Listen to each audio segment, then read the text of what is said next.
안녕하세요, 여러분. 오늘은 2025년 연말을 통째로 훔쳤다는 말까지 나오게 만든 남자, 바로 이찬원의 진짜 위엄을 이야기해 보려 합니다.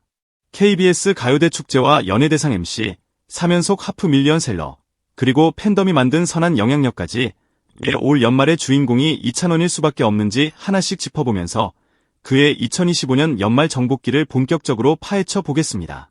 2025년 겨울, 사람들은 이렇게 말했다.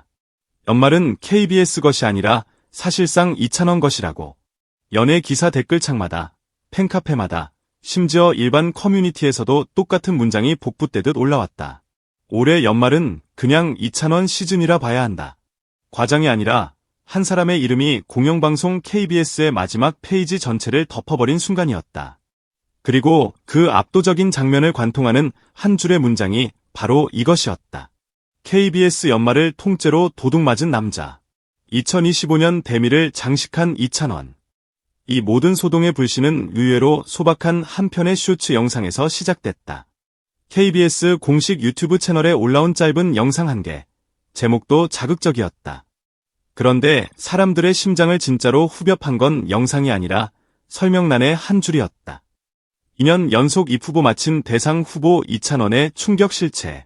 이 네 글자, 충격 실체라는 표현이 팬덤을 단번에 뒤집어 놓았다. 방송국이 직접 저 정도 수위의 표현을 쓴다는 건 무엇을 의미할까? 단순한 홍보 문구가 아니라 KBS가 스스로 인정한 공식 선언에 가까운 문장이었다. 우리 연말은 이찬원에게 상당 부분 넘겨졌다. 이제 대중이 목격하고 있는 건 우연이 아니라 구조다. 그 선언의 실체는 곧 구체적인 편성표로 드러났다. KBS 연말을 상징하는 두 개의 가장 큰 축제. 음악 팬들이 손꼽아 기다리는 가요대 축제와 한 해 예능과 드라마를 총정리하는 연예대상.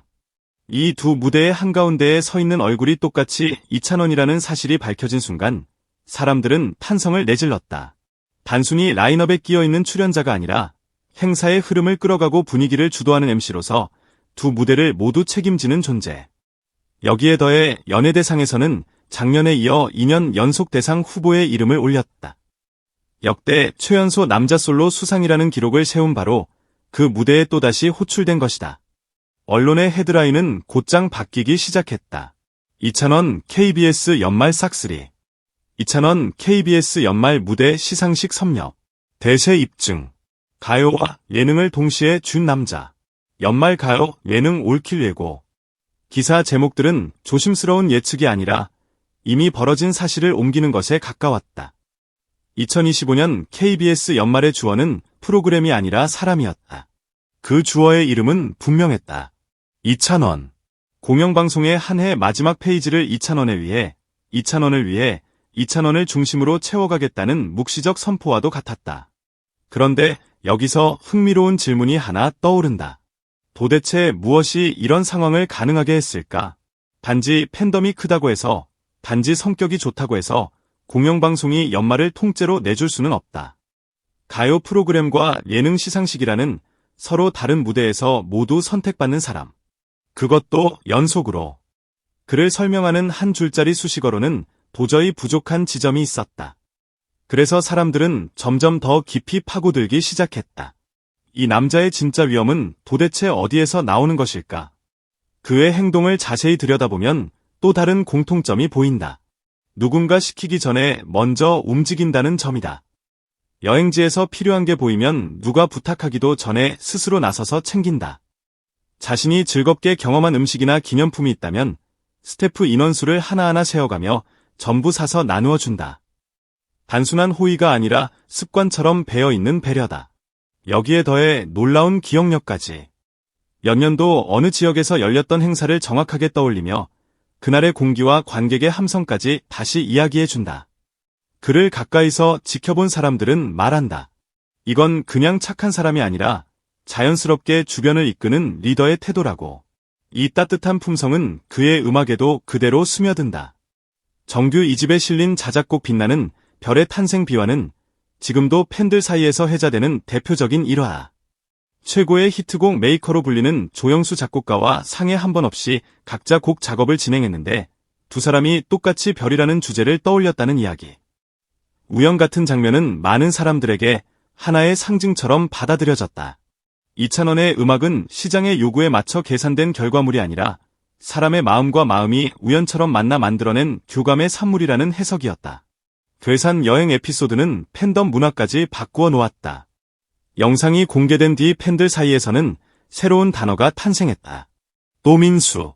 이찬원의 발자취를 따라가는 여행이라는 뜻을 가진 오직 그의 팬덤 안에서만 통하는 신조어였다. 처음에는 농담처럼 쓰이던 말이 어느새 실제 코스가 되었다. 팬들은 직접 지도를 펼쳐 괴산 당일치기 코스를 짰다.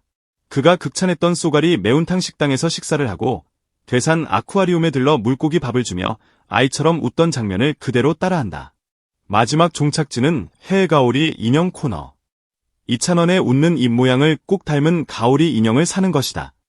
그가 스태프 인원수까지 세어가며 인형을 한 아름 안고 나왔다는 장면은 팬들 사이에서 거의 전설처럼 회자된다. 지금은 괴산 아쿠아리움 가오리 인형이 금방 품절된다는 소문까지 돌 정도다. 누군가의 여행 브이로그가 한 지역의 상권과 관광 코스까지 바꾸는 일. 그 중심에서 이찬원은 스타를 넘어 하나의 문화 코드로 기능하고 있었다. 팬덤이 함께 만들어간 이 여행 가이드는 그가 얼마나 자연스럽게 사람들의 일상 속으로 스며들어 있는지를 보여주는 또 다른 증거였다. 하지만 인간적인 매력만으로는 공영방송의 연말을 통째로 흔들 수 없다. 결국 어떤 아티스트의 존재감은 냉정한 숫자 앞에서 재확인된다. 그래서 2025년 이찬원의 위엄을 말할 때 빠질 수 없는 챕터가 바로 앨범 판매량이다. 첫 번째 숫자는 3이다. 3연속 하프 밀리언 셀러. 무심하게 들으면 쉽게 지나칠 수 있는 표현이지만 그 안에는 엄청난 현실이 숨어 있다. 요즘 같은 시대에 50만 장이 넘는 앨범 판매를 기록하는 것은 대형 아이돌 그룹에게도 쉬운 일이 아니다. 그런데 솔로 가수가, 그것도 트로트를 기반으로 하는 가수가 이 기록을 3번 연속으로 이어갔다는 사실은 가요계 전체를 다시 보게 만들었다. 이 기록은 국내 공인 음악 차트인 서클 차트에서 공식적으로 인증을 받았다. 더블 플래티넘. 50만 장 이상의 판매고를 올린 앨범에게만 주어지는 이 타이틀은 숫자를 넘어 상징처럼 받아들여진다. 단발성이 아니라 꾸준히 지갑을 여는 팬덤. 한 앨범이 아니라 여러 작품을 향해 신뢰를 표하는 대중. 이 모든 것이 합쳐진 결과가 더블 플래티넘이라는 두 단어로 압축된다. 이 지점에서 많은 평론가들이 입을 모았다. 이찬원의 팬덤은 큰 것을 넘어 단단하다. 유행이 아니라 구조다. 2025년의 마지막 페이지는 분명히 이렇게 기록될 것이다. 음악, 방송, 그리고 선한 영향력까지. 한 해의 대미를 자신의 이름으로 완성해버린 남자. KBS 연말을 통째로 흔든 남자. 그 이름은 이찬원이다. 그리고 이제 우리가 기다릴 차례다. 연말을 정복한 그의 다음 챕터가 또 어떤 방식으로 우리를 놀라게 할지. 그 답은 언젠가 다가올 새로운 무대에서 또 한 번 우리의 심장을 뛰게 만들 것이다.